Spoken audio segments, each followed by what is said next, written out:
네, 이 곡은 원래 2012년에 SM 엔터테인먼트 소속의 그 유명한 보이그룹 엑소가 데뷔곡으로 불렀던 마마라는 노래입니다. 근데 오늘은 그 포레스텔라가 불의 명곡에서 재해석해서 공연을 했던 실황으로 보고 있습니다.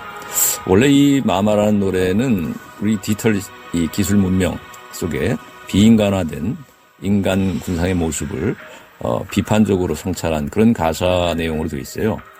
그래서 익명의 사이버 공간 속에서 서로 말하자면 공격하고 또 증오하는 이러한 인간 군상에 서로를 관심과 염려로 대하지 않고 heartless, mindless 어떤 사랑의 마음도 어떤 개의치 않는 자기의 어떤 마음도 주지 않고 anonymous 어떤 익명의 가면, 익명의 공간 안에 익명의 공간 안에 가면을 쓴 채 마음을 주지 않고 서로를 마음을 닫고 독서를 날리고 공격하는 왜 이런 세상이 됐는지를 지금 질문하고 있죠. 그 원인이 뭘까를 생각하게 만듭니다. 한번 생각해 봐야 되겠습니다. 우리도 어느 날 빛이 사라지고 사람들이 좋은 말을 하는 법을 잊었다는 말로 시작하는 이 노래는 드림캐쳐의 디스토피아 3부작 트릴로지 중에 첫 번째 스크림이라는 노래입니다. 그래서 이 노래는 그 인터넷상에 그 증오와 악의로 가득 찬 그런 악플들, 이 악플을 고발하고 비판하는 그런 노래말로 이루어져 있어요. 그래서 지금 그 차가운 시선과 정말 그 악의적인 그 사람들의 그 독설 같은 그 말들이 그 사람의 마음을 꽁꽁 묶어서 정말 그 손이 저릴 만큼 피가 안 통할 만큼 또 마음속에 사무치는 피 맺힌 절규를 낳는 그야말로 스크림, 정말 비명을 지르고 싶은 그런 정말 악의적인 공격들을 당하는 이제 희생자의 마음을 지금 노래하고 있어요. 그래서 이 정말 불같이 타오르는 그 분노, 증오, 자 이러한 말들, 그 악의적인 그런 증오와 분노의 말들이 사람들을 사무치게 만들고 마음을, 그리고 그것은 정말 마음속에 있는 인간의 악의 성향을 눈을 뜨게 하는 것이 아닌가. 그러니까 정말 그렇게 집요하게 하나의 타겟을 정해서 사람들을 마음속에 비명을 지르게 만드는 그 악플들은 정말 그 마음속에 내재되어 있는 사람들의 어떤 악한 그 악의가, 악한 성향이 표출되고 있는 모습인 것 같고, 그래서 우리가 이 사람들이 그 익명의 가면 뒤에 숨어서 정말 이 키보드 워리어라고 해가지고 정말 악플들을 하나의 타겟을 정해놓고 집요하게 집중적으로 공격하잖아요.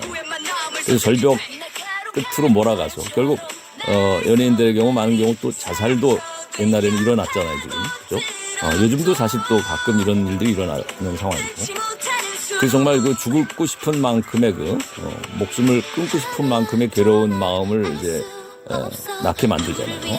근데 도대체 이러한 악플을 하는 사람들은 누구를 위해서 이 게임을 하는 것인지, 그 사람들은 하나의 키보드 워리어로서 집단적인 공격을 하는 이런 것들이 하나의 게임처럼 여길지 모르겠지만, 그러나 누구도 사실 또 당하는 누구도 비명을 지르고 정말 죽고 싶은 이 마음을 갖게 만드는 이 악플의 공격들을 당하고 싶지 않다는 이제 호소죠, 그죠?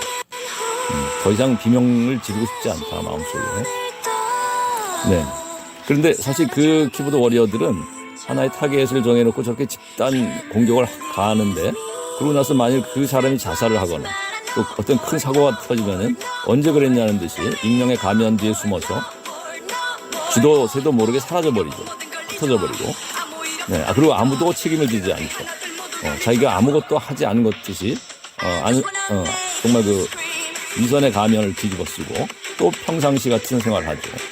그리고 또 무슨 건수를 잡으면 또 타겟을 정해서 또 가서 저렇게 집단적인 악플을 다는. 그리고는 또 어떤 사건이 터지고 나면 몰래 숨어가지고 아무렇지도 않은 듯이 또 일상으로 복귀했다가, 네, 이런 모습들을 지금 그런 위선적인 악의를 가진 키보드 워리어들에 대한 고발이고, 네, 이것은 그런 오늘날 인터넷상에 퍼져지고 있는 이런 악플과 왕따를 고발하는 노래였습니다. 네, 지금은 녹화 중이거든요. 지금 이제 소리를 약간 줄여보고.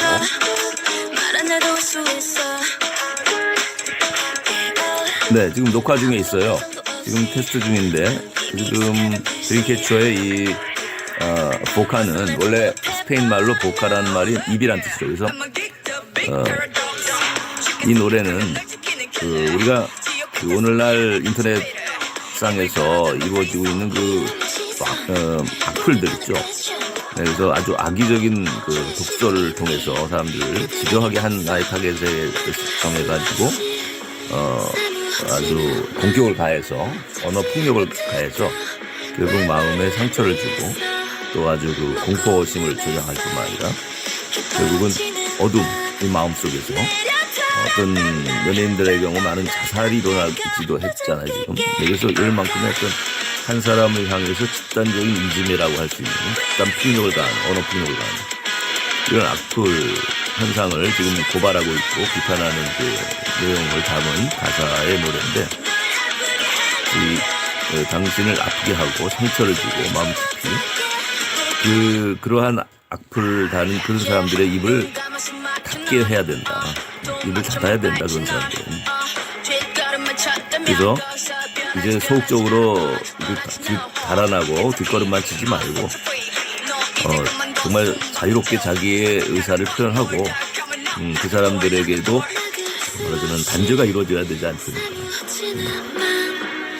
네, 그래서 계속 참기만 하지 말고, 우리가 오늘날 이제 연예인들도 보면은 이 악플 문화에 대응하는 방식이 굉장히 아주 강한 대응을 하기도 하잖아요. 그래서 법적인 처벌을 불사하고 이제 선처 없이 강하게 고발해서 처벌을 내리는, 자, 이런 방식으로라도 그 사람의 입을 닫아야 된다. 그러니까 그 악플을 다는 사람들의 그런 독설과 그런 악의적인 언어 폭력은 멈춰야 된다고. 그 마음에 상처를 주는, 입을 열지 못하도록.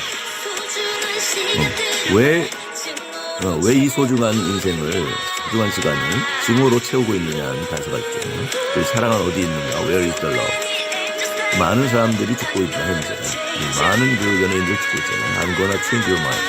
그래서 당신의 마음을 바꾸고 싶다는 거죠. 마음을 바꿔야 되고, 우리가 정말 자유롭게 숨 쉴 수 있는 문화를 조성해야지, 숨 막히는 이런 where is the love, 사랑은 어디 있고, 이 지물지물 가득해서 사람들에게 가시 같은 말로 독설을 날리고, 그래서 결국 사람들에게 상처를 주며 그렇지요. 그렇다면 그 입을 열지 못하도록 막아야 된다는 거죠. 네.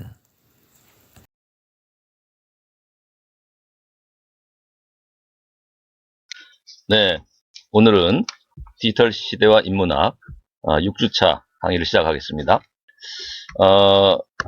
이 6주차부터는 이제 우리가 제3부 교재 디지털 시대와 우리라는 제목으로 된 제3부를 시작하겠어요.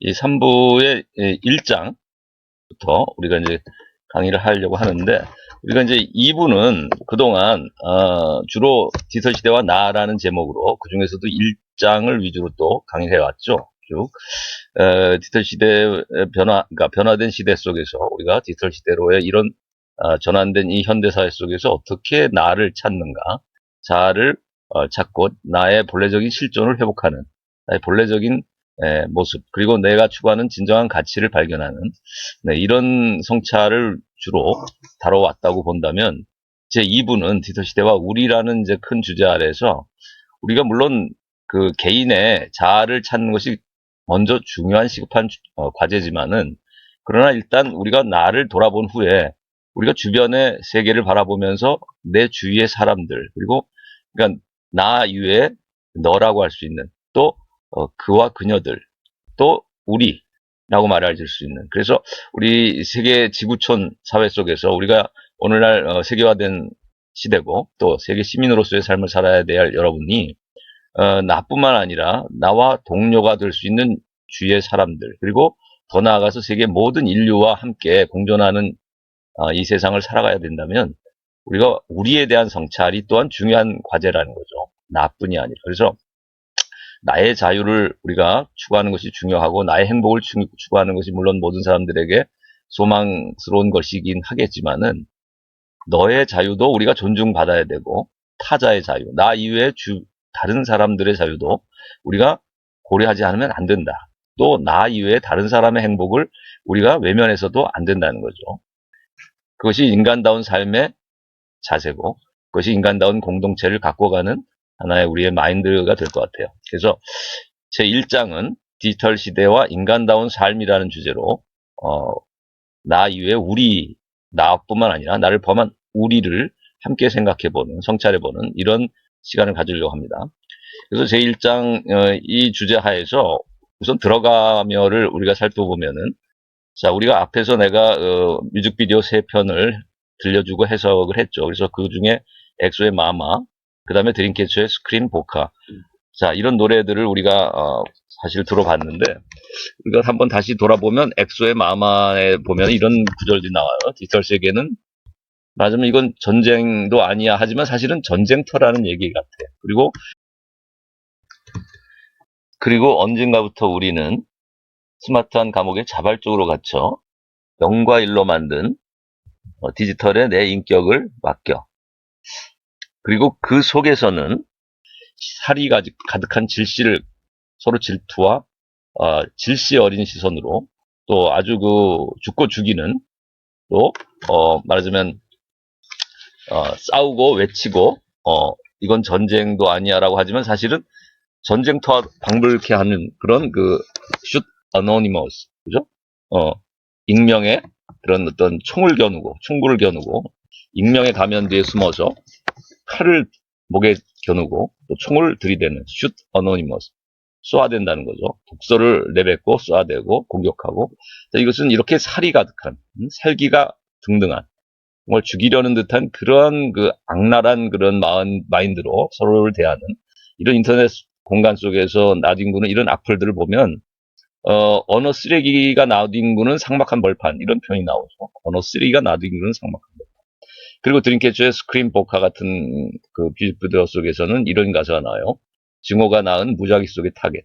그러니까 어떤 한 사람을 타겟으로 정해가지고 말하자면 우리가 이것을 키보드 워리어라고도 하고, 또 우리가 댓글 부대라고도 하잖아요. 심지어 이 군대 용어를 쓰잖아. 워리어, 군사들이고, 그 다음에 부대, 댓글 부대, 군부대, 그죠? 군사력을 우리가 하나의 은유로 사용하는 거란 말이죠. 그러니까 이게 군대가 뭘 하는 곳입니까? 전쟁을 하는 곳이고, 서로 죽고 죽이는 전쟁을 하는 것 아닙니까? 그러니까 지금 이 인터넷 공간이 정말 살이 가득한 질시란 말이나 삭막한 벌판, 언어 쓰레기가 나둥구는, 그리고 전쟁터를 방불케 한다라는 것. 죽고 죽이고 외치고 싸우고 외치고, 자, 이런 무시무시한, 그리고 스크림, 정말 비명을 지를 수밖에 없는 그러니까 증오가 난 무작위 속의 타겟, 이 타겟의 하나의 대상이 된 사람은 집단 공격을 당하잖아요. 그죠? 악플 공격을 당하는데 그 독설이 말을 함부로 할 수 없어. 인격 모독과 그 사람의 심장을 파헤치는, 정말 피를 절절 흘리게 만드는, 마음속에 피가 흐를 수밖에 없는 그런 사무치게 괴로운 날카로운 칼날처럼 날이 선 말이 상처되어 파고들어, 이런 말이 나오잖아요. 그리고 또 우리가 이제 이게 스크림이 나오고 보카에는 가시 같은 말로, 이런 말이 나오죠. 그래서 표현이 거기서 이제 뒤에 가보면 이제 가시 같은 그 말로 날 아프게 한다면, 그죠? 열지 못하게 보카, 그 입을 not open, 열지 못하게 닫아버려야 된다. close the door, 그 문을 닫아버려라. 우리가 우리 말이 나오는 하나의 입이라는 것이 하나의 문이라고 한다면 not to door, not to open, 열지 못하게 하고 닫아버리라는 말이 나오잖아요. 그래서 이제 우리가 스크림에서는 이제 비명을 지르고 당하는 그 입장의 괴로운 고발이라고 한다면, 보카라는 것은 좀 더 강력하게 처벌을 응징을 해야 된다는 거죠. 그런 악플을 날리는 자들의 입을 닫아야 되고, 정말 오늘날 연예인들이 법적인 처벌까지도 불수하잖아요. 그렇게 해서 선처 없이 처벌하겠다고 이제 강하게 대응하기도 하는데, 그 과거에는 당하기만 하고 심지어 많은 연예인들이 자살했죠. 수많은 angels dying now, 그죠? 많은 too many angels, 많은 천사들이, 그러니까 많은 연예인들이 죽고 있다는 거죠. 지금 이 악플로 인해서. 그래서 여기에 대해서 이제 강하게 응징해야 된다는 게 이제 보카의 입을 다물라는 그런 표현이고, 보카는 스페인 말로 입이란 뜻이니까. 그래서 좀 더 강력한 대응을 촉구하는 것이지만, 스크림은 이제 당하는 사람의 입장을 얘기하고 있는 거죠. 그래서 이 오른쪽에 보면은 맨 위가 이제 엑소지만, 오른쪽에 밑에 두 번째, 세 번째가 드림캐쳐인데, 그 두 번째 사진을 보면 한 여인이 옆으로 시선을 하면서 손에 오른손이죠. 오른손에 무엇을 쥐고 있냐면 땅에 끌리고 있는 칼이에요, 칼. 정말 날카로운 칼날처럼 나이선 말이 상처되어 파고들고 있는데 그 당하는 사람이 볼 때는 저렇게 칼로 찌르는 것 같이 아픈. 그리고 밑에 보면, 맨 밑에 보면 이제 그 7명의, 6명이 여기 나왔네요. 원래 7인조인데. 하여튼, 이 6명의 드림캐쳐의 그 멤버가, 어쩌면 손을 이렇게 모아가지고 이렇게 입을 열고 닫는 그런 그 시그니처 포즈를 취하고 있죠. 그래서 이게 이제 이 보카라는 노래, 입이라는 이 스페인 말로는 입이라는 이 보카라는 말의 시그니처 포즈 같은데 이 두 손을 모아서 이렇게 조개처럼 벌렸다가 닫는. 자, 그래서 그 입을 닫으라는 거죠. 그렇게 날선 말을 던지는 그 악플을 가는 그 사람들의 입을 닫게 만들어야 된다는 것인데. 자, 그래서 우리가 이런 악플과 왕따를 우리가 사람들이 지금 경험을 해본 적이 있는가라는 질문이 나와요. 우리 들어가기에 보면, 그죠? 여러분이 한번 내가 악플을 남에게 날리거나 또는 내가 왕따를 남을 시키거나 아니면 내가 악플을 당해보거나 왕따를 당해본 경험이 있는지, 그리고 만일 그런 것들이 있다면 또는 있지 않다고 하더라도 도대체 이러한 현상이 이루어지는 원인이 무엇일까? 한번 우리가 생각해 보자는 거예요. 그래서 우리가 악플과 왕따라는 것은 타인에 대한 어떤 분노나 증오라는 그 심리에서 나오는 말과 행동이잖아. 그죠? 그 분노와 증오의 감정을 그 말과 행동으로 표현하는 것인데 이것이 이제 집단적인 어떤, 말하자면은 그 폭력적인 언어로 나타나면 악플이지만 집단 폭력으로도 나타나잖아요. 그죠? 집단적인 이지매로도 나타나는 거고, 그래서 집단 폭력, 학원 폭력, 구타도 나오는 거고, 또 이제 왕따도 이게 인터넷상에서도 왕따가 있지만, 그죠? 어떤 채팅방에서 한 사람을 따돌리는 이런 경우도 있겠지만은 이제 반에서 정말 물리적으로도 이런 왕따 현상들이 많이 일어나고 있잖아요. 그렇다면 이렇게 우리가 인터넷상에서든 현실 공간에서든 이렇게 분노와 증오의 감정을 갖고 말과 행동으로 표출하는, 그래서 타인을 저주하고 배척하고 배타시하는 이런 이유가 뭘까? 근본적인 원인은 뭘까? 자, 이것이 우리가 들어가기에 보면 질문이 나와 있잖아요.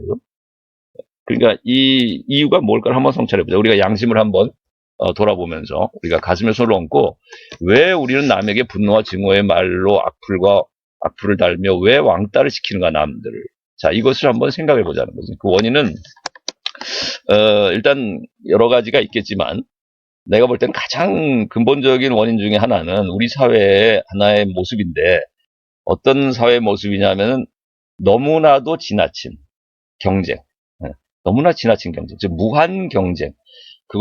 거기다가도 고도의 경쟁 사회 정도가 아니라 초고도라는 말을 써요. 우리 사회는. 그러니까 우리가 세계에서 가장 어떻게 보면 초고도의 무한 경쟁 사회라는 거죠.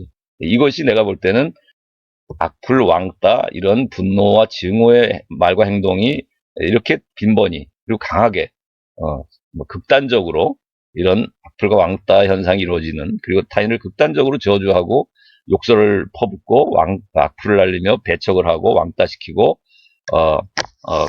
이렇게 배제시키는, 자, 이런 분풀이 같은 분노를 화풀이를 하는, 자, 이렇게 증오와 분노의 화풀이를 하는, 자, 이런 행동들이 이런 현상이 왜 일어나는가 했을 때는 너무나도 경쟁이 심한 사회라는 거죠. 즉 우리 사회는 이익 경쟁에 목숨을 걸고 무한한 경쟁을 해나가는 사회예요. 그러니까 이제 여러분이 학생의 입장에서 보자면 학교 사회에서 가장 기본적인 게 점수 경쟁 아니겠어요? 점수 경쟁. 그리고 내가 공지사항에도 잠깐 나왔지만 우리가 1점 때문에, 정말 1점 때문에 그냥 그 1점, 그거 2점, 그거 가지고서 엄청난 경쟁들을 하는 사회가 됐단 말이죠, 우리 사회가. 그리고 그 점수 경쟁 못지않게 또 정보 경쟁인 거지. 우리가 학교에서 시험 잘 보기 위해서 점수를 올리기 위해서는 정보가 필요하다는 거 아니에요? 기출 문제가 뭐였냐, 선배에게 또 무슨 핵심 정리가 뭐냐, 요점 정리가 뭐냐, 이 정보를 얻어내려고 하고. 그리고 그 정보가 또 돈이 된다는 거 아니에요? 그러니까 여러분이 학교 사회에서야 물론 시험이나 이런 것들이 이제 정보가 점수로 연결되겠지만은 저 사회 나가도 또 보면은 주가 조작이나 이런 걸 하는 사람들은 주식 정보가 곧 돈이 되는 거 아니야, 그죠? 이 정보가 돈이 되는 거고, 또 회사 기밀 정보가 그 회사의 어떤 사업의 성패를 좌우하니까 그 정보를 빼가려고 하고 해킹을 하고 그 산업 스파이가 생기고, 자, 이런 것들이 이 정보 경쟁이죠. 그리고 이게 돈이 되기 때문이죠. 자본주의 사회 속에서 정보가. 오늘날 우리 사회가 정보 사회다 보니까. 정보가 곧 돈이요. 정보가 곧 점수가 되고, 정보가 곧, 예, 뭐, 당락을 결정하고, 취업 경쟁, 또 무슨 승진 경쟁, 예, 뭐, 입시 경쟁, 또 자격증 시험 경쟁에서 정보가 돈이 되니까. 그죠? 당락을 결정하면서 거기에 시험에 합격한 자에게 이제 말하자면 취업이 열리고 돈벌이가 되고, 자, 이런 점수 경쟁, 정보 경쟁, 그리고 이제 이런 외모 경쟁 또, 그죠? 그 외모가 그 취업에도 중요하게 작용하고, 면접 시험에, 뭐, 하여튼, 또 외모가 모든 사회에서 인기와 모든 사람들에게 척도로 작용하는 게, 여러분들 입장에서는 외모가 곧 권력이 되잖아요. 돈이 되고. 아직은 여러분이 뭐 정치적인 활동을 하는 사람은 아니니까 그런 정치적 권력을 생각을 못 한다 하더라도, 안 한다 하더라도, 여러분에게는 이제 외모가 곧 권력이 되고, 또 정보가 곧 권력이 되고, 점수가 곧, 권력이 되는 거죠. 자기를 과시할 수 있는 힘이 되는 거지. 이러한 이익이라고 할 수 있는 것들, 눈에 보이는 이런 이익을 향해서 경쟁해 나가는 사회라는 거죠. 지난 시간에 왜, 레밍 떼 얘기했었잖아요. 그죠? 부캐를 향해 달려나가는 그 레밍 떼돌과도 같은 그런 모습이 결국, 눈앞에 이익을 위해서 먹이를 향해 달려나가는. 그래서 누구나 저마다 다 점수 경쟁, 무한 경쟁을 해나가는 거예요. 정보 경쟁, 돈벌이, 누가 더 많은 연봉을 받느냐, 그 경쟁, 취업 경쟁, 그 다음에 외모 경쟁. 나보다 제가 조금 더, 원래 못생겼는데 나보다 좀 더 예뻐졌네? 저거 어디서 뜯어 고쳤지? 자, 이것 때문에 시기 질투. 극단적인 시기 질투를 하는 것이죠. 나보다 좀 더 점수를 더 받았네? 여기에 대한 시기 질투 때문에 이걸 참지 못해. 그리고 내가 불이익을 당하는 것이 싫고 두려워. 그래서 극단적인 시기 질투를 하게 되는 거죠. 점수 때문에, 정보를 내가 또 못 가졌기 때문에, 저 사람이 나보다 가지고 있기 때문에, 돈을, 외모를. 자, 이런 것을 더 가지고 있는 것에 대한 시기 질투. 더 얻고자 하는 그런 경쟁 심리. 이것이 우리 사회에 너무나 지나치다. 초고도 무한 경쟁 사회다. 근데 그러면, 자, 내가 그래서 왕따나 악플이나 이런 것들이 이루어지는 분노와 증오의 말과 행동이 나오는 배경에는 경쟁 심리가 작용하고 있다고 난 얘기한 건데, 그러면 또 다시 물어보죠. 철학은 더 근본적인 성찰을 해나가는 거니까. 자, 그러면 무한 경쟁. 자, 이 경쟁이라는 것의 원리는 뭐고, 왜 경쟁이 이루어지는 거죠? 어떻게 해서 이루어지는 거예요, 경쟁이? 경쟁의 원리라는 것은 어떤 것을 비교하고 계산하는 지적인 능력하고, 그 다음에 탐욕, 이기적인 욕심, 욕망이 결합하면 경쟁이 생기는 것이죠. 그래서 이런 경쟁 사회가 되는 가장 또 큰 중요한 요인 중에 하나가 우리 사회가 디지털적인 사고가 지배하는 디지털 문화가 우리 사회를 장악하고 있다는 것. 이게 우리 사회를 초고도 무한 경쟁으로까지 만들어가는. 그러니까 우리가 어느 나라나 다 경쟁은 어느 정도는 있어요. 우리가 정당한 경쟁은 나쁜 것만은 아닐 수가 있어요. 어느 정도의 경쟁이. 근데 지금 우리 사회는 그런 게 아니야. 경쟁이 왜 나쁘게 얘기되냐면 초고도의 무한 경쟁이기 때문에 그래요. 그럼 왜 초고도의 무한 경쟁이 나올 수 있느냐? 사실 인간은 누구에게나 이기적인 어느 정도의 욕망은 가지고 있지. 그럼에도 불구하고 왜 그러면 이렇게 초고도의 무한 경쟁으로까지 다가가게 되느냐 하냐면 욕망만의 문제가 아니라 이것은 사고력의 문제인 건데, 어떤 사고 패턴의 문제냐면 너무나도 빨리 너무나도 치밀하게 정확하게 비교하고 계산하는 능력이 우리 사회는 보편화됐기 때문에 그래요. 즉 우리 사회는 누구나 스마트폰을 90%가 다 우리 국민의 뭐 4천만 명 넘는, 그죠? 5천만 명 중에는 거의 90% 넘게 다 스마트폰을 쓰고 있죠. 나만이 아니고 여러분만이 아니라, 그죠? 뭐 할아버지 할머니도 다 스마트폰 쓰니까. 자, 스마트폰의 특징은 뭐예요? 엄청나게 빠른 데이터 처리, 그죠? 인터넷을 사용할 수 있고 엄청나게 빠른 정보와 처리가 가능하고 정보를 얻어낼 수 있죠. 신속, 너무나도 빨리, 그리고 또 정확하게, 또 치밀하게, 자기가 원하는 그 어떤 것이나도 정보를 얻어낼 수 있어. 언제나 어디서나 빨리, 신속하고 정확하게. 자, 이렇기 때문에 너무나도 빠른 이런 스피드로 정보가 처리될 수 있는 디지털 사고가 우리 사회에 만연하기 때문에, 디지털적인 문화가 또 지배하고 있기 때문에 이렇게 빠른 비교와 계산이 가능한 나라는 우리밖에 없다는 거죠. 우리나라밖에. 그래서 어느 나라보다도 초고도의 경쟁이 이루어지고 초고도의 무한한 경쟁이 이루어진다. 왜? 이 비교할 수 있는 대상이 무한히 넓은 게 이제 인터넷 정보의 바다 아니에요. 어느 한 부분만의 문제가 아니거든. 그죠? 어떤 영역에서만이 아니야. 모든 무한한 관심 분야에 자기가 비교하고 계산하는 그런 그 가능성을 많은 사람들에게 이제 부여해 준 게 디지털 기기고 디지털적인 사고 능력이란 말이죠. 그러니까 내가 아니더라도 적어도 디지털 기계를 사용하면 얼마든지 빨리, 최고로 빨리, 초고도로 빨리, 정확하고 치밀하게 정보를 얻어서 비교하고 계산할 수 있단 말이에요.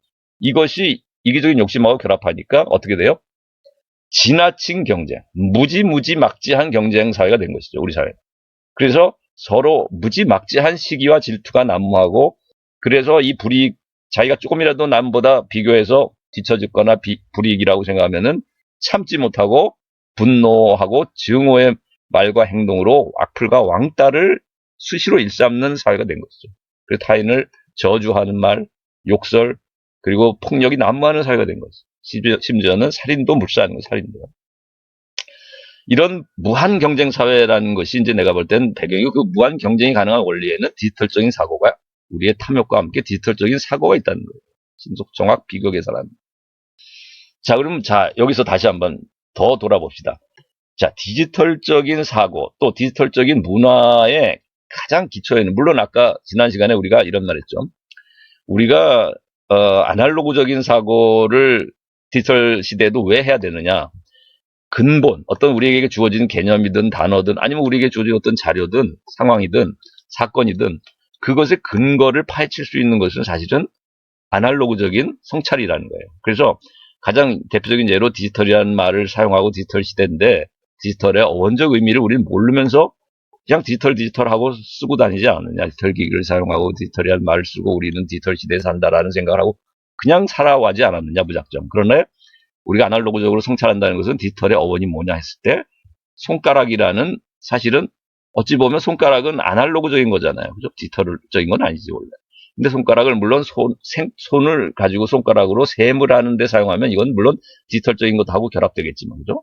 그래서 아무튼 디지털의 어원이 손가락이라는 디지투스라는 라틴어에서 왔다는 것. 이런 거를 살펴보고 성찰하는 것이 가장 기초적인 어떻게 보면 아날로그적 사고를 오늘날 우리 시대에도 해보는 것이다. 그런 연습이다. 훈련이라 했잖아요.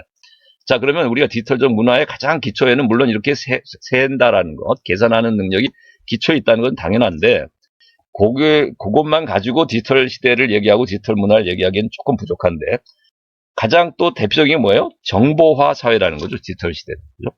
그리고 이 정보는 어디를 통해서 얻어내죠? 응? 인터넷을 통해서. 그죠? 그래서 정보라는 말과 인터넷이란 이것이 이 두 가지 수단이 정보와 인터넷이란 이 도구와 수단이 사실은 디지털 문화를 지배하는 하나의 가장 중요한 또 척도가 되는 것이죠. 그죠? 물론 그 정보든 인터넷이든 다 0과 1로 이루어지는 그 수학적인 계산에 의해서 이것이 운영되고 프로그래밍 되고 운영체제가 만들어지는 것은 맞지만 정보도 그런 식으로 디지털화되니까 정보도 다 0과 1로 조합으로, 그러니까 원리적으로 보면 0과 1로 계산한다는 이 계산이라는 능력이 디지털의 핵심이건 맞지만은 어원적인 의미도 그렇고 우리가 좀 더 문화를 포괄적으로 설명하려면 더 종합적으로 또 이해해야 되는 것이니까 근본적인 뿐만 아니라 종합적이고 또 비판적인 사고를 하는 게 아날로그적이라고 했잖아요. 그죠?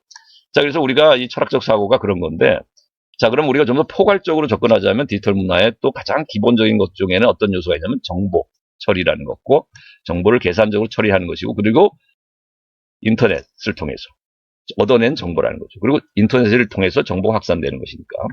자, 그래서 우리가 오늘은 정보가 무엇이냐는 것을 우리가 깊이 생각해 보자는 거예요. 어원적 의미부터.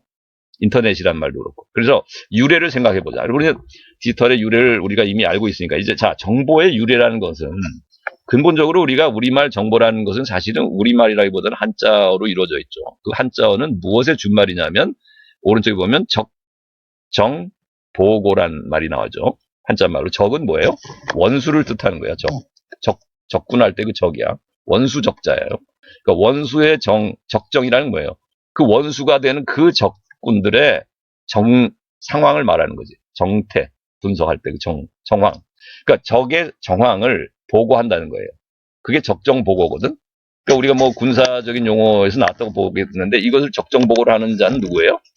뭐 척후병이라고도 하고 또 정탐병이라고도 하고 정찰병이라고도 하죠. 뭐 정탐이란 말도 쓰고 척후병이란 말도 쓰고 뭐 정탐한다, 정찰한다라는 말도 쓰고 오늘날 적을 가서 적의 상태를 관찰하고 거기서 얻은 어떤 소스 자료들을 와서 보고하는 게 적정 보고 이게 뭐 척후병이라고도 했고 아까 말한 이런 임무를 맡고 있는 군인이 정탐병이라고도 하고 또는 뭐 정찰병이라는 말도 쓰겠죠, 그죠? 우리나라 또 스파이지 일종의 스파이, 그죠? 그래서 어떤 원수나 적에 해당하는 자들의 어떤 상황을 보고하는 거예요. 관찰하고 그것을 몰래 보고 와가지고 보고하는 거지. 자, 여기서 정보란 말이 나왔다는 거야. 앞에 말, 뒷말을 없애고 가운데 두 글자를 남긴 거죠. 그게 정보란 말이 된 거거든. 자, 그런데 이것의 영어는 information이에요. 근데 information은 또 무슨 뜻이냐? 상당히 이것은 교육적이지 못한 말이야. 왜? information이 왜 교육적이지 못하냐면 우리가 education이란 말이 교육이란 말이 원래 그죠? 영어 단어잖아요. 근데 educate란 말은 ex ducere라는 말에서 왔어요. 라틴어. in이 아니라 ex, 그죠? 그 in은 안으로 집어넣는다는 거고, 그러니까 주입식 교육, 쉽게 말하면 교육에서도 우리가 주입식 교육이 있고, 각자의 능력을 개발하는 그 소질을 바깥으로 끌어내주는 교육이 있어요. 근데 그게 후자의 교육이 진정한 교육이거든. 엑스 듀케레에서 온 바깥으로 끌어낸다는 뜻이거든요. 엑스 듀케레. 그래서 에듀케이션. 진정한 교육적인 그 교육이라는 것은 뭐냐면 엑스 듀케레. 각자의 소질을 안에 있던 것을 또는 각자가 성찰한 내용을 바깥으로 끌어내주는 것이 그것이 학생이 주체적인 활동을 하는 것이 진정한 교육이라는 거거든. 근데 인포메이션은 뭐냐면 이건 완전히 수동적이고 피동적으로 주입식 교육을 의미하는 거거든, 일종의. 그러니까 안으로 집어넣어 버리는 거예요. 안으로 형성한다는 뜻이거든. 그러니까 그 사람 안으로 집어넣어 가지고 조직해 버리는 거야. 하나의 그 사람의 삶을 조직해하고 그 사람의 행동을 규정해 버리는 거거든요. 인포메이션. 그러니까 이것은 어디서 온 말이냐면 전쟁터나 우리가 군대에서 우리가 어떤 명령을 내리잖아요. 그게 인포메이션이야. 그러니까 예를 들면 이런 거지. 자, 오늘은 10시에 취침한다. 실시. 이게 인포메이션이야. 그리고 그거 얘기 전에 이제 자기 전에 자, 오늘은 10시에 취침하고 내일은 6시에 기상한다. 내일은 그 완전 군장을 메고 행군을 10km 행군이 내일 해야 할 스케줄이니까 오늘은 10시에 취침하고 6시에 기상한다. 알겠나? 네. 할 때 주어지는 상관이 명령조로 그 주어지는 내용 있죠? 지시사항들. 그게 인포메이션인 거예요. 그러니까 인포메이션은 전쟁터나 군대에서 적에게 신속 대응하기 위한 그래서 신속 대응하는 어떤 행동을 유발하기 위한 주입된 지식이고 명령 체계인 거거든, 인포메이션. 그러니까 이런 것이 교육적이라고는 말할 수 없어, 사실. 물론 군대에서는 이걸 교육이라고 말하겠지만 이건 주입식 교육의 아주 대표적인 표본이 군대식 교육인 거거든요. 근데 이런 것을 오늘날 누구도 바람직하지 않은 교육이라고 하지. 그럼에도 불구하고 우리 시대를 지배하는 디지털 문화 안에서의 교육이나 디지털 문화 안에서 여러분이 하는 모든 지적인 활동은 인포메이션을 얻어내고 그것에 따라서 행동하는 게 여러분의 디지털적인 사고고 디지털적인 문화가 돼버린 거예요. 그러니까 사실 이게 정말 그 모순적인 것이죠. 그러니까 우리가 교육적인 차원에서는 이런 주입식 교육을 지향하고 오히려 이걸 폐단을 버리고 오히려 자발적인 주체적인 학생이 주인이 되는 교육이 돼야 된다 해가지고 에듀케이트의 본래적 의미는 학생의 소질을 개발하고 끌어내주는 데 있지 안에다 강제적으로 뭘 집어넣는 지식을 집어넣는 게 아니다. 이렇게 학교 사회에서 얘기하기도 하지만 실제로 디지털 문화에서 여러분이 받는 교육이나 여러분이 행하는 모든 어떤 지식 정보들을 받아들이고 사용하는 방식은 소비하는 방식은 이렇게 주입식으로 받아들여가지고 그대로 행동으로 표출하는 거라는 거죠. 그러니까 이게 매우 내가 볼 때는 우리 사회가 어떻게 보면 모순적인 면이 있는 것이고 자 그러면 대세는 뭐냐면 사실은 그러니까 대학이나 학교에서 하는 무슨 뭐랄까요 눈높이 교육이라든지 이런 구성주의 학습이라든지 뭐 자발적인 학생이 능동적 주체가 되는 활동 이것은 사실은 여러분의 삶 안에서 차지하는 비중이 너무 작고 여러분의 일반적인 삶 전체를 지배하는 것은 인포메이션이라는 의미에서의 교육인 거야. 그렇죠? 주입식 교육인 거야. 그런 정보를 얻는 지식 교육인 거야. 그래서 이런 것들이 여러분의 생존 경쟁과 관계되는 거예요. 왜냐하면 전쟁터에서는 죽고 죽이는 그러니까 우리가 이 정보에 의해서 움직이지 않으면 죽는 거거든. 그러니까 죽느냐 사느냐는 것을 결정하는 이런 행동과 연결되는 이제 어떤 자료들이기 때문에 인포메이션은 그래서 생존 경쟁인 거고 매우 외적인 행동과 관계되는 거예요. 네, 즉시 행동에 옮겨지는 것과 관계되는 거예요. 그래서 행동주의적인 심리학을 또 기반한다고도 봐야 되겠죠. 교육 이론이나. 그래서 이게 SR이라고 해가지고 자극에 대해서 반응하는 그런 인간들로 만들어가는 교육의 원리가 인포메이션을 통해서 이루어지는 거거든. 그런 지식을 통해서 이루어지는 거죠. 인포메이션. 그런 게 정보라는 거죠. 인포메이션. 그러니까 정보를 통해서 우리가 어떤 것을 이해한다. 받아들이고 그걸 받아들이고 이해한다. 이거는 행동주의적인 심리학에 기반하는 생각이고 또 행동주의적인 어떤 주입식 교육학에 기반한다고 봐야 되겠죠. 근데 이것을 가장 실현에 옮기는 것이 바로 군대라는 거지. 군대는 바로 인포메이션을 주는 거고 인포메이션에 의해서 움직여지는 하나의 집단이 군대인 거예요. 그건 전쟁하고 서로 죽고 죽이는 싸움을 하고 전쟁을 하는 그런 데 필요한 게 정보인 거고. 그러니까 생존 경쟁을 하는 거예요. 쉽게 말하면 생존 경쟁에 꼭 필요한 게 필수적인 정보인 거예요. 그게. 전쟁을 하는. 자, 그러다 보니까 우리가 아까 마마에 나오는 엑소에 이 디지털 세계는 전쟁터와도 같다고 비유한 거 아니에요.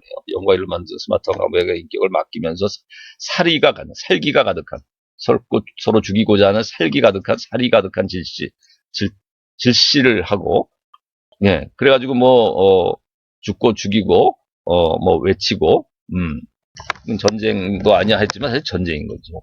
그리고 그 게임이라는 것도 사실 전쟁을 방불케 하는 게임인 거죠. 이 게임. 인터넷에서 이루어지는 게임은.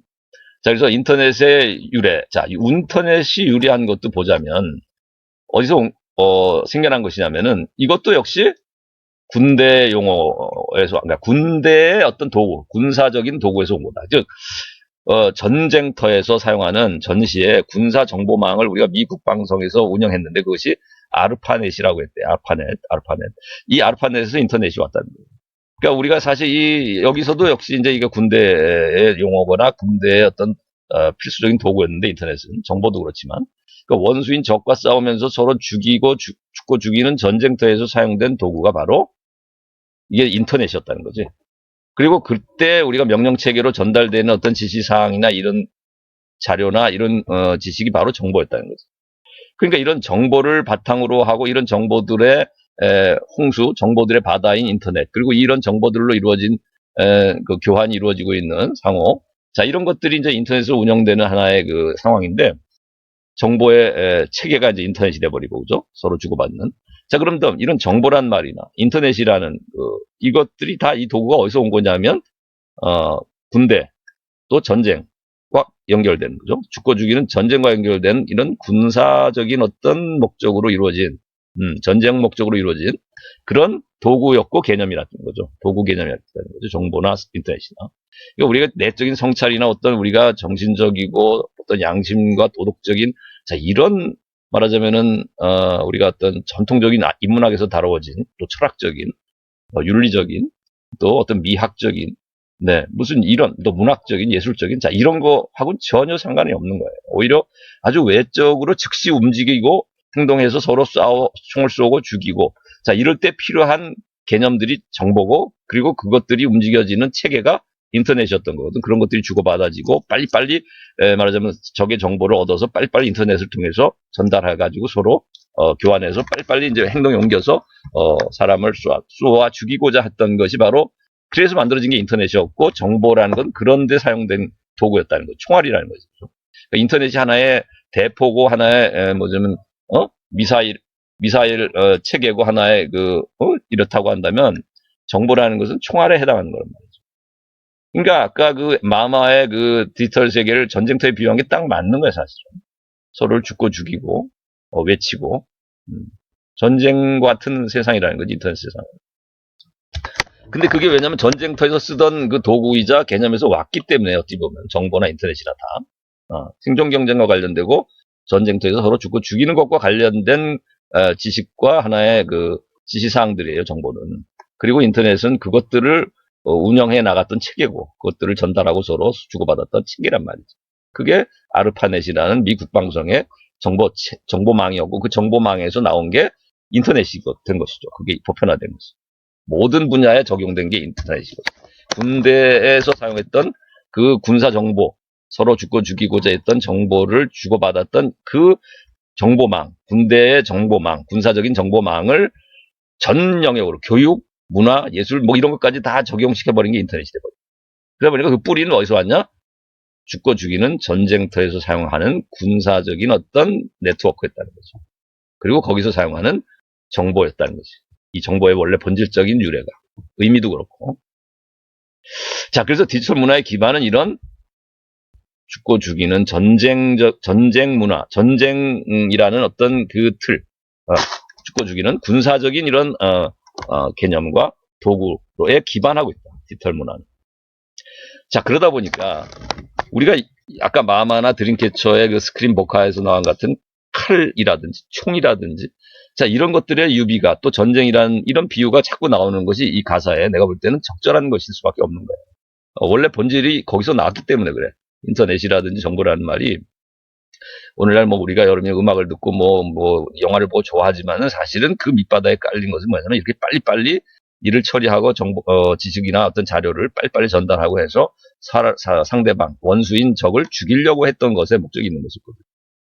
자, 그래서 우리가 이 인터넷 문화와 정보가 이렇게까지 왕따와 악플과 정말 언어 폭력과 살기가 가득한 이런 그 세계로 가상 세계가 이루어질 수밖에 없었던 이제 배경에 이런 문화의 근본이 있다. 응? 군사 문화라는 것의 군사적인 도구가 디지털 문화의 기반이기 때문이었다라는 우리가 이런 내가 얘기를 오늘 했는데 그렇다면 해결책은 뭐겠는가를 한번 생각해 본다면 원인을 알아봤으니까 악플이 이렇게 이루어진 배경에 이런 원인이 있다고 한다면 근본이 있다면 뿌리가 이런 것을 이제 성찰하는 것이 아날로그적인 철학적 사고 아니에요? 자, 이런 근본을 이해했다면 자, 이 원인으로부터 이제 해결책을 생각해 본다면 자, 그 반대된 것으로 나갈 필요가 있다는 거겠지. 그러니까 우리가 서로를 이렇게 적이나 원수처럼 대하지 말자. 서로를 생존 경쟁의 대상으로만 보지 말자는 거죠. 그러니까 우리가 도덕성을 회복하자, 양심을 회복하자라는 말하고도 연결될 수 있겠죠. 칸트의 어떤 철학 용어로 얘기하자면.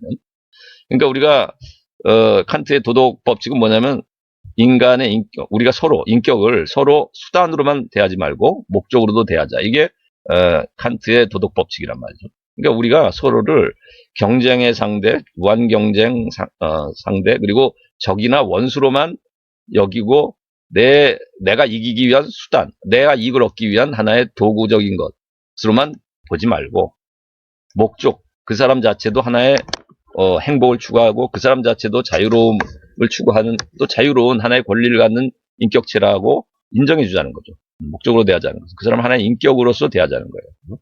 그 사람을 내 어떤 이용 가치로만 보지 말고 수단으로만 보지 말고 내 이익을 얻기 위한 도구로만 보지 말고 그것이 양심의 목소리고 우리가 양심에서 울려 나오는 소리고 그것을 회복하는 것이 필요하다. 그래서 이게 좀 글씨가 깨져서 그런데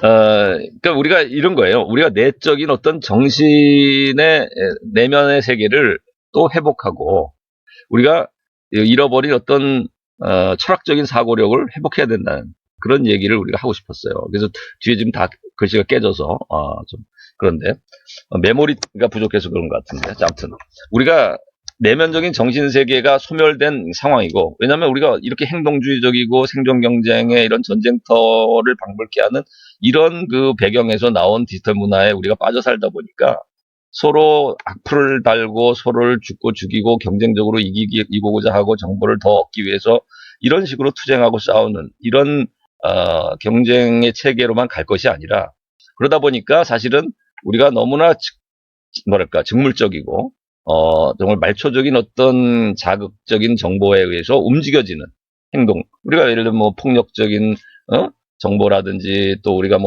또 음란한 뭐 음란물이라든지 폭력물 이런 것들에 많은 사람들이 이렇게 중독되는 이유가 그런 정보들은 너무나 즉흥적으로 우리가 말초적으로 우리에게 자극을 주면서 자극에 반응하는 그런 직물적인 존재를 인간으로 보는 게 행동주의 심리학이잖아요. 그러니까 동물이나 구별할 수 없는 게 인간이라고 보는 건데 우리가 조건반사적으로 이렇게 탁 치면 이게 무릎이 올라가듯이 또는 뭐 종을 땡땡 치고 밥을 주고 하다 보면 개가 종만 쳐도 침을 질질 흘리는 반응을 보이듯이 자 우리가 이렇게 직물적이고 즉흥적인 이런 그 삶의 모습이 어찌 보면 외적으로 너무 행동을 향해 나가는 그러니까 어떤 외적인 정보에 의해서 우리에게 주어지는 자극이나 정보에 의해서 또 외적인 행동으로 즉흥적으로 자기 삶을 조직해 나가는 자 이런 식의 삶이 너무나 내면에 대한 성찰, 정신세계에 대한 어떤 가치를 잃어버리고 잊어가는 것이 아닌가. 그러다 보니까 또 우리가 양심적인 성찰도 잊어버리고 탈도덕화된 사회고 비도덕적이고 아주 도덕성이 땅에 떨어진 사회고 붕괴된 사회고, 그리고 다른 말로 하면 우리가 이런 내면적인 성찰을 하고 도덕적인 성찰을 하는 게 사실은 철학적인 사유잖아요. 그러니까 이 철학이 상실된 사회라는 거죠. 내면의 정신세계가 소멸되고 도덕이 땅에 떨어지고 붕괴된 사회고 탈도덕적인 사회고, 또 철학이 완전히 상실된, 인문학이 말하자면 몰락, 인문학이 말하자면은 소멸된 사회라고 볼 수 있겠죠. 죽은 시인의 사회라는 영화도 옛날에 있었는데, 그러니까 시인이 죽었고 철학이 상실됐고 인문학이 가치를 잃어버렸고 탈도덕화됐고 정신세계와 내면세계에 대한 가치를 상실하고 그런 세계가 소멸돼 버리고 만 사회가 우리 사회가 아닌가. 너무나 직물적이고 즉흥적이고 너무나 그 외적인 그런 행동을 유발하는 자극적인 정보에 탐닉하고 중독돼 살아가는 것이 아닌가. 그래서 즉흥적으로 분노하고 증오의 말을 날리고 악플을 달고 그냥 달려가가지고 사람들을 죽일 듯이 살이 가득한 언어를 날리고 질투와 시기로 가득 찬 사회가 우리 사회가 아닌가.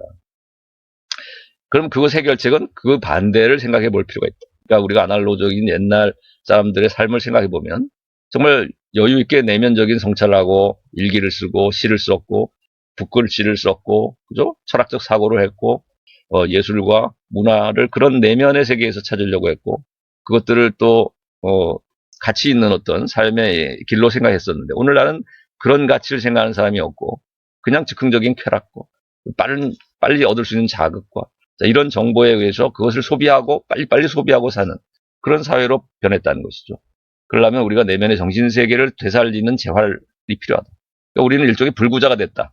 내면의 정신세계를 잃어버린 불구자가 됐고, 고향을 상실했고 도덕성을 상실했고 철학을 상실한 이 사회에서 이런 불구자들의 삶에서 벗어나서, 그 동굴 속의 삶으로부터 벗어나서 정신세계를 되살리고 도덕성을 재활시키고 철학과 인문학을 다시 복귀시키고 재활하는 그런 노력이 필요하겠다.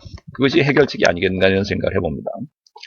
자, 그래서 우리가 또 좀 더 생각을 해볼 것은, 우리가 이제 1장에 이제 들어가기가 그런 정도의 문제의식을 갖게 했고, 자, 우리가 이제 본론의 맨 앞에 보면은 사고 실험을 하나 하고 있어요. 그죠?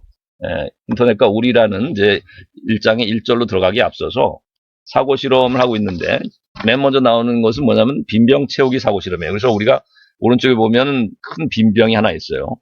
자, 그래서 이 사고 실험의 이제 소재는 뭐냐면 이런 빈병하고, 그 다음에는 아주 가느다란 모래하고, 그 다음에 조금 작은 조약돌, 그 다음에 중간 크기의 어떤, 우리가, 중간 크기의 돌, 자갈이라고 볼 수 있겠죠. 중간 크기의 자갈. 그 다음에 아주 큰 돌, 이렇게, 가는 모래, 그 다음에 작은 조약돌, 중간 크기의 자갈, 그리고 아주 큰 돌, 이렇게 네 가지의 돌, 그러니까 말하자면, 물체가 준비가 됐다고 봐야죠. 큰 병을 빼고 나면. 자, 그래서 큰 병에다가 이렇게 모래와 작은 돌과 중간 크기의 자갈과 그다음에 큰 돌을 어떻게 넣느냐는 샤워 실험이에요. 어떻게 하면 이걸 다 넣을 수 있을까? 그래서 우리 교재에 보게 되면은 교재 오른쪽에 보면은 이제 실패한 경우가 보이죠. 어떻게 해서 실패했냐면은 맨 처음에 모래를 넣은 거야, 그지? 모래를 넣고 그다음에 작은 돌을 넣고 그다음에 중간 크기 자갈 넣고 그다음에 큰 돌을 넣으려고 하니까 이 그림을 보면 교재 실패하고 맨 위에 못 넣었죠. 결국 큰 돌은 올라가 있지 못 넣었어, 병 안에다. 근데 두 번째 그림을 보게 되면 다 넣었는데 어떻게 해서 넣냐면 맨 처음에 큰 돌부터 넣었지. 큰 돌부터 넣고 그다음에 중간 크기의 자갈, 그다음에 작은 조약돌, 그다음에는 모래를 위에서 부니까 그 공간 틈을 메꾸면서 싹 들어갔다는 거죠. 자, 그래서 이런 빈병 채우기 실험을 우리가 머릿속으로도 해볼 수 있는데, 물론 실제로도 할 수 있지만 머릿속으로도 해볼 수 있잖아요. 자, 우리가 사고 실험을 하고 나서 여기서 얻는 교훈이 뭔가라는 질문이 있어요. 그죠? 자, 여러분 어떤 교훈을 얻었습니까? 이런 시험을 통해서.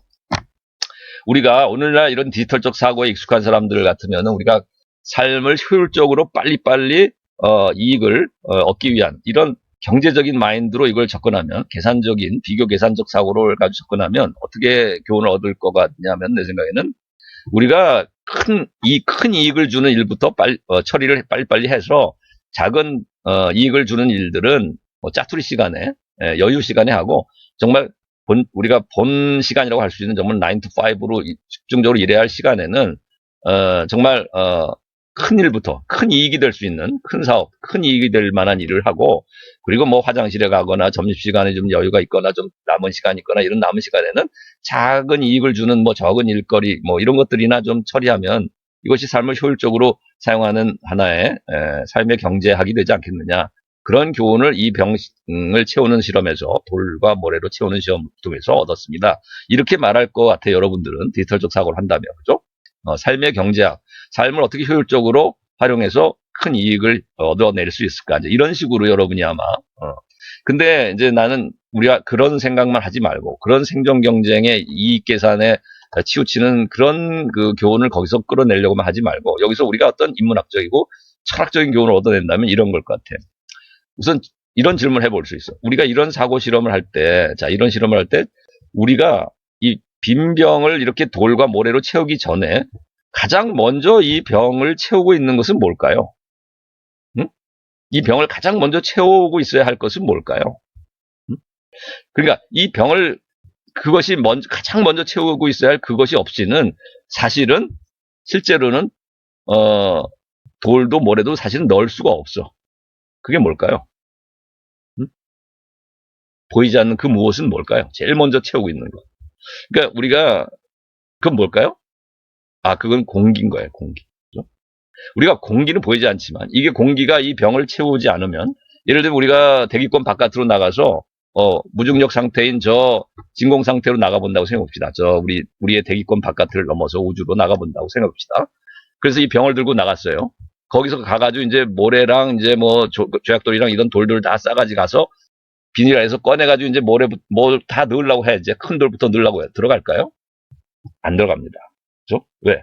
무중력 상태에서는 중력이 작용하지도 않고 공기도 거기에는 희박하지 없잖아. 산소도 없고. 그러니까 거기서는 안 들어가. 그러니까 우리가 살고 있는 이 대기권 안에서만 중력도 작용하고 공기도 있고 그래서 들어가겠지. 그러니까 결국 우리가 이런 거예요. 우리 삶의 1순위가 뭔가를 향해서 사람들은 저마다 계산하고 경쟁해 나가고 있어요. 그래서 그것이 돈이다. 자본주의 사회에서. 근데 또 돈을 가져다 주는 것이 정보다. 그래서 또 정보에 매달리고 또 정보 또는 뭐 우리가 또 정보가 있어야 또 점수도 얻는다. 그러니까 전부 다 정보. 그죠? 어떻게 하면 시험 정보를 어떻게 빨리 얻을 수 있고 우리가 이거 시험 문제를 맞출 수 있는 가장 요령을 얻을 수 있는 우리에게 요령을 알려줄 수 있는 그런 정보는 어디 있을까? 뭐 우리가 어떻게 하면 이게 장학금을 받을까 생각할 때 그 시험 잘 받아야 되고 시험 점수 잘 받으려면 정보가 있어요. 전부 정보. 그러니까 학생들은 전부 정보에 그냥 목숨을 걸고 있어요. 그렇죠? 근데 이걸 1순위에다가 놓고 살려고 하지만 그런 삶의 1순위를 먼저 생각하기 전에 삶의 0순위가 있지 않을까 하는 생각을 해보자는 거죠. 응? 마치 우리가 이런 사고 실험을 통해서 병을 채울 때 모래니 뭐 큰 돌이니 작은 돌이니 중간 돌을 어느 걸 먼저 넣을까 이걸 1순위를 뭘로 정할까 이것에 사활을 걸지만 사람들은 그것보다 더 중요한 공기라고 하는 0순위가 있던 것처럼 삶에도 그런 0순위가 있지 않을까 하는 거예요. 그럼 우리 삶에서 0순위에 해당하는 건 뭘까요? 응? 우리 교재에도 그런 질문이 나오죠. 우리 삶의 0순위는 뭘까? 가장 소중한 보이지 않는 것. 우리가 자각하지 못하지만 가장 소중한. 우리가 공기는 자각하지 못했잖아. 이 실험에서. 처음에. 그죠? 그래서 우리가 마치 디지털이란 말의 뿌리, 어원을 자각하지 않은 채 그냥 살듯이 이 사고 실험에서도 모래하고 자갈하고 조약돌하고 큰 돌만 생각했지 병하고 공기는 생각한 적이 없죠. 가장 기초인데도. 그 공기가 있어야 사실 우리가 모든 삶이 가능한 건데 이런 실험도 가능한 건데 자 우리 삶에서도 이렇게 자각하지 못한 채로 밑바탕의 근거를 우리 삶의 근거가 될 수 있는 토대가 될 수 있는 가장 소중하고 보이지 않는 건 뭘까요? 나는 마음속 깊이에서 더 우러나오는 양심의 소리라는 생각을 해봐. 그게 우리 사회와 우리 개인과 우리 공동체적인 모든 삶을 우리의 행위와 삶을 우리 외적인 모든 또 우리의 그 사회생활을 규제하는 가치 가장 척도가 되는 것 그건 양심의 소리가 아닌가 이런 생각을 해본 거예요. 자 그래서 운전의 비유가 또 나오죠. 운전과 항해. 자 배를 운전하든 자동차를 운전하든 이제 이런 운전과 항해에 있어서 우리가 무엇이 중요할까 생각하면 제일 먼저 사람들은 그런 생각을 할 것 같아요. 차는 뭐 외제차 벤츠가 좋고 아니면 BMW가 좋고 뭐 포르쉐가 좋지 뭐 이런 그 외적으로 화려하고 스피드 속력 몇 킬로의 속력을 내고 배기량이 얼마, 3000cc냐, 2000cc냐, 뭐 이런 배기량, 마력, 그리고 속력, 그 다음에 외양, 얼마나 세련되고 스포츠카냐, 뭐냐 하는 이런 식의 외적인 것을 또 속력이나 스피드나 이런 것들을 비교 척도로 삼을 것 같아요. 그죠? 또, 요트, 얼마짜리 요트고, 뭐, 몇 노트짜리 요트고, 속력이, 또 어떤 사람은 크루즈선을 생각할 수도 있고. 자, 이런 식으로 외적인 것을 통해서 접근하려고 하고 비교 계산하려고 하지만 사람들은. 그러나 운전과 항해에서 가장 먼저 설정돼야 될 것은 뭐냐 하면은, 그런 외관이나 어떤 속력이나 무슨 그죠? 마력이나, 이런 것 앞서서, 엔진의 힘, 이거보다 앞서서 먼저 준비돼야 할 것은 사실은, 목표 설정이라고 생각해요. 어느 방향으로 어떻게 갈 것이냐. 운전과 항해에 있어서, 그죠? 그러니까 이것을 가능케 하는 것은 뭐냐면 내비게이션이겠죠. 그러니까 우리가 내비게이션이 어떻게 보면은 오늘날은 배든 자동차든 반드시 필요한 것이고 반드시 있어야 될 것이라고 생각해요. 그죠? 이것 없이는 우리 항해가, 뒤죽박죽이 될 수가 있고, 목표 지점에 제대로 도착도 못할 수가 있겠죠. 그래서 수시로 우리가 잘못 가더라도 다시 수정해서 올바른 길로 갈 수 있도록 좌표를 다시 잡아줄 수 있는, 우리 삶의 좌표를 다시 설정해주고 올바른 목표를 향해 나갈 수 있도록 도와주는 것. 그게 내비게이션이잖아요. 그럼 자, 우리 삶에서 이렇게 영순위에 해당하는, 우리가 운전에서도 영순위에 해당하는 것이 나는 오히려 내비게이션이라고 생각했는데, 그 삶의 목표를 정하는 이런 우리 삶에 그러면 영순위에 해당하는 것은 보이지 않는 가장 소중한 것은 무엇일까? 그것은 바로 아까 말한 공기와도 같은 것, 우리 삶에. 그것은 바로 양심이다. 이런 생각을 해보는 거예요.